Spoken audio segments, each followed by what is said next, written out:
तो हेलो मेरे यारो, क्रिम्सन हार्ट वंडर के इस अमेजिंग एपिसोड में आप सभी लोगों का स्वागत है। और डिमांशु भाई, आपको इतने लंबे समय तक वेट कराया उसके लिए I am really sorry, because मैं वेट कर रहा था इसके नेक्स्ट एपिसोड का, क्योंकि इसके एक एपिसोड काफ़ी छोटे होते हैं, तो मैं चाह रहा था 2 एपिसोड, लेकिन आज 3 तारीख होने को चले हैं, सेकेंड एपिसोड भी इसका आगे वाला आया नहीं है, इसीलिए अब मुझे इसी को रिकॉर्ड करके अपलोड करना पड़ा है आपके इतने सारे कमेंट्स को देखते हुए।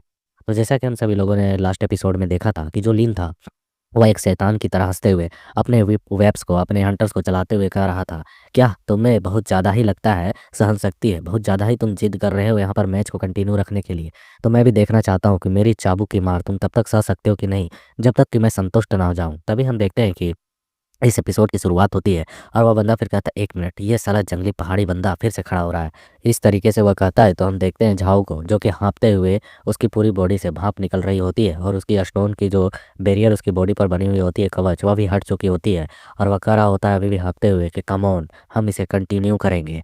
और हम देखते हैं कि उसे इस तरीके से कंटिन्यू करते हुए देख जो लीन का एक साथी आया हुआ होता है, वह कह रहा होता है कि आपने साथी के मतलब कि वार के बदले को जीतने के लिए, उसके जगह पर अपने आप को नंबर 1 लाने के लिए यह इस हद तक जा सकता है कि इसने अपने बॉडी से अपने स्टोन बैरियर को भी हटा दिया है। इसके बाद तो उसे बहुत ज़्यादा ही चोट लगने वाली है। और वह इन्हीं बातों को उस ईशान सिटी की लड़की से भी कहता है कि बात यहाँ तक आगे बढ़ाने की आवश्यकता नहीं है, नन्ही जंगली लड़की। क्या तुम वाकई इतने हद तक आगे बढ़ाना चाहती हो अपने साथियों को? या नंबर 1 आने के स्थान कोई खास नहीं है, या कोई काउंटी की टेस्ट नहीं है जो तुम यहाँ पर अपने भविष्य को इस तरीके से दांव पर लगवा रहे हो इस लड़के की? क्या कोई लेना देना तुम्हारा नहीं है इससे? अभी तुम्हें यहाँ पर जान को जोखिम में डालने की ज़रूरत नहीं है, उसे रुकने के लिए कह सकती हो। तो यह सुनकर, यह पिंक बाल वाली, इसका नाम सुन है, तो सुन कर रही होती है कि लाइफ या फिर यहाँ रिस्पेक्ट, या किस चीज़ की फ़ाइट हो रही है तुम नहीं समझ पाओगे। यह फैसला उसका है, उसने अपने सम्मान के लिए इसे लड़ने का निर्णय लिया है, मैं इसमें कुछ भी नहीं कर सकती हूँ। और हम देखते हैं यहाँ पर लीन को, जो अपने हंटर को लेकर बढ़ रहा होता है, तो दूसरी ओर से जो झाओ होता है, वो मतलब कि बिना स्टोन के कवच के बॉडी के ही लगातार इसकी ओर बढ़े जा रहा होता है।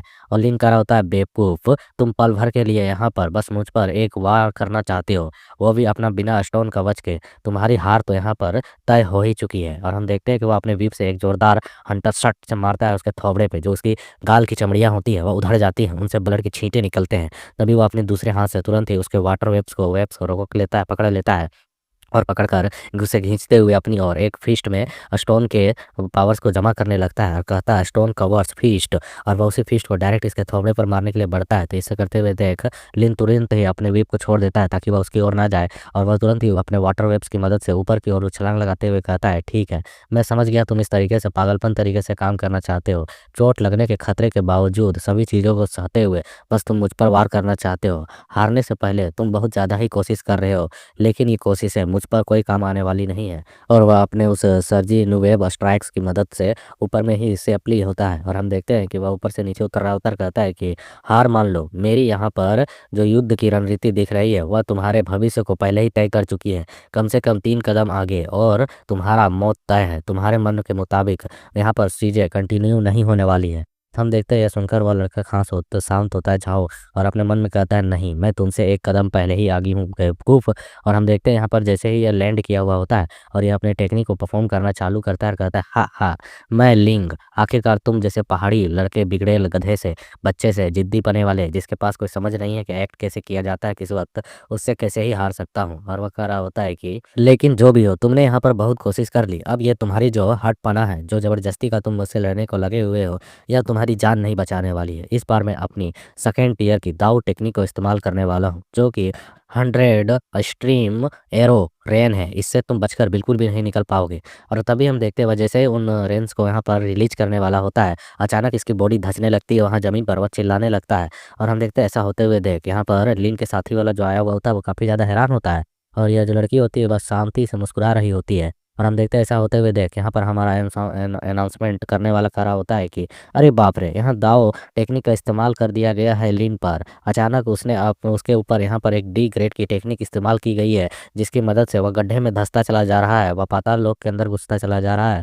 वह यहाँ पर इस दाव टेक्निक से आखिरकार किस तरीके से खुद को छुड़ा पाएगा, या निकाल पाएगा कि नहीं निकाल पाएगा खुद को, आइए देखते हैं। और हम देखते हैं यहाँ पर यह धंसते जा रहा होता है, यह याद करता है कि यह जो बंदा था, जंगली बंदा झाओ, उसने शुरू में ही अपने कदम को यहाँ पर रखते हुए कुछ तो एनर्जी रिलीज की थी, लेकिन मैंने उस वक्त ज़्यादा कुछ नोटिस नहीं किया, क्योंकि मुझे लगा ये अपने लिए वहाँ पर एक जंपिंग एरिया बना रहा है जो कि मुझे धोखा देने के लिए है। लेकिन इसने इस चाल को बहुत पहले ही चल कर रखा था और मुझसे लड़ते हुए कई सारे अचानक मतलब कि हट हमले किए जा रहा था। वो बस किसी तरीके से मुझे इस एरिया पर लाना चाहता था और हम देखते हैं वह धँसते जा रहा होता है, उसकी बॉडी धँसते जा रही होती है, जिसकी वजह से मतलब उसकी टेक्निक जो परफ़ॉर्म कर रहा होता है वो भी टूट चुकी होती है। और यहाँ झाओ अपने मन में कहता है, तुम इतने समय से बहुत ही ज़्यादा बक-बक कर रहे थे और रोना-धोना मचा रहे थे, अब बाहर निकल के दिखाओ, अब तुम्हारी बारी है। और हम देखते हैं वो बहुत ही तेज़ी से बढ़ता है, सीधे इसके गर्दन को पकड़कर इसके टोटे को दबाने लगता है और एक फ़िस्ट को तैयार करता है जिस पर स्टोन बैरियर बनी हुई होती है, स्टोन कवर की हुई होती है। और वह कहता है कि अगली बार जब भी तुम हमारे जैसे किसी पहाड़ी लड़के व्यक्ति से मिलो तो अपनी ज़ुबान पर लगाम रखना याद रखना। और ये कहकर उस पर धड़ के एकदम घस के खींच के मारता है एक जोरदार पंच, जिससे उसकी ठुड्डी टूट जाती है, पचक जाती है, वहाँ पर से खून की छींटे निकलते हैं इसके मुँह से और हम देखते हैं इसके दाँत भी टूट चुके होते हैं। और इसे एक पंच में सिर्फ नहीं खत्म करता है बल्कि यहाँ पर इसके ऊपर लगातार कई सारे पंचेज़ अपने स्टोन फिस्ट के साथ दिए जा रहा होता है, दिए जा रहा होता है, चिल्लाए जा रहा होता है, मारे जा रहा होता है। एक तरफ मारता है उसके हेड पर तो वह टप्पा खाकर दूसरी तरफ आती है, तो फिर दूसरी ओर से मारकर फिर तीसरी ओर भेजता है, फिर उसकी मुंडी ऊपर आती है, तो फिर उसे मारते रह जाता है। और हम देखते हैं कि इसे इतने क्रूरल तरीके से पीटते हुए देख जो जियांग वांग होता है, वह तुरंत ही यहाँ पर ऐना के चेहरे पर उसकी आँखों के सामने अपने हाथ को ले आता है ताकि वह ना देखे। बट जो ऐना होती है, वह अपने उसके हाथ को हटाते हुए वह देख रही होती है मैच को बड़े ध्यान से। और हम देखते हैं जो बिग ब्रदर होते हुए कहते हैं कि क्या शानदार घात लगाकर उसने हमला किया है। तो वांग भी कहता है कि बेशक वह माउंटेन एरिया में रहने वाला जंगली लड़का है, लेकिन उसकी युद्ध रणनीति बहुत ही ज़्यादा सावधानीपूर्वक और बहुत पहले सोची गई थी। और हम देखते हैं कि वह यहाँ पर बजग मोड़ में चला गया होता है और वह अपने सभी पेंस को साधते हुए लगातार उस पर पंच मारने के लिए तैयार होता है और एक जोरदार फिस्ट के साथ उसे फिनिश करने जा रहा होता है। इसने तो मारते-मारते अपने फिस्ट में भी स्टोन के कवर्स में भी दरारें आ चुकी होती है। और ऐसा होते हुए देख यहाँ पर लीन के साथ आया हुआ जो साथी होता है वह तुरंत ही खड़ा हो जाता है और अनाउंस कर देता है कि मैं यहाँ पर आत्मसमर्पण करता हूँ, हम इस मैच को हारते हैं, आगे बढ़ाने की आवश्यकता नहीं है। तभी हम देखते हैं वहाँ पर जो रेफरी होते हैं वो भी झंडे को दिखा देता है कि हाँ, हम हार मानते हैं और दूसरा टीम जीत चुका है। और फिर हम देखते हैं यहाँ पर जो इसका लास्ट पंच था, फिनिशिंग पंच, वह इसके थोबड़े पर नहीं पड़ता है, वहीं पर बीच में जाकर रुक चुका होता है। लेकिन इसे इतना मारा होता है, इतना मारा होता है कि इसके 32 दाँतों में से मुझे 4-5 दाँत ही दिख रहे हैं और साथ में इसकी नाक भी धँसा दी होती है जो उस पर इसका गर्व होता है। इतना सुंदर थोबड़े को मार-मार के कचूमर बना दिया।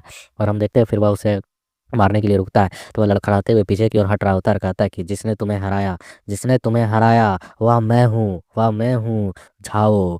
और मैं यह चीज़ गारंटी देता हूँ कि अगर अगली बार फिर कभी तुमसे फाइट हुई तो तुम जिंदा नहीं बचोगे। इसलिए मैं अपनी काउंटी की ओर से इस मैच को जीतता हूँ। इस माउंटेन लड़के को याद रखना कि एक शहरी लड़के को कूटा है उसने। और हम देखते हुए इसी तरह कहकर वहाँ पर चिल्लाकर चिंगाड़े मार रहा होता है, दहाड़े मार रहा होता है, अपने नाम को चिल्ला रहा होता है, झाओ टी मैं हूँ जो उसने तुम्हें हराया है।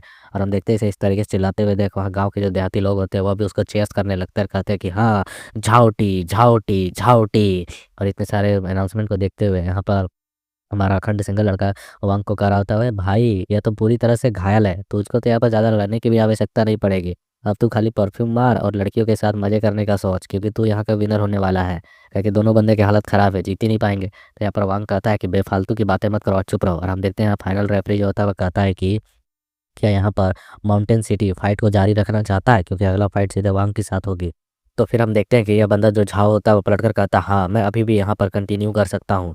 तभी हम देखते हैं यहाँ पर जो इसकी ओर से आई हुई थी जो मिस थी वह पिंक बाल वाली लड़की, वो कहती है कि नहीं, यहाँ पर माउंटेन सिटी हार मानती है, अब यह आगे कंटिन्यू फाइट नहीं करेगी। तो हम देखते हैं सुनकर यहाँ झाओ कहता है कि मिस क्यों, मुझे अभी भी अपनी ज़िंदगी तक मतलब कि पूरी डेथ तक सिचुएशन तक लड़ना है, मैं अपनी जान को दे सकता हूँ अपनी सिटी को जिताने के लिए।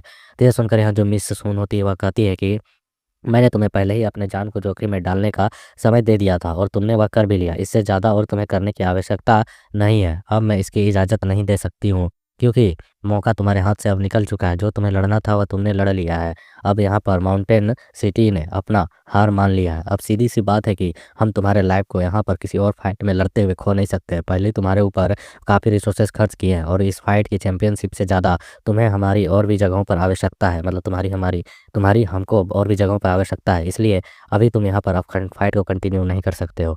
और इसके शिष्य के साथ यहाँ पर ये छोटा-सा चैप्टर कंप्लीट कर दिया जाता है। नेक्स्ट एपिसोड आई थिंक 1-2 दिन में आ जाना चाहिए। अगर राइटर रिलीज़ करता है तो मैं तुरंत भी अपलोड कर दूँगा भाई। तो तब तक के लिए थोड़ा-सा वेट करना, लाइक करना, शेयर करना एंड सपोर्ट।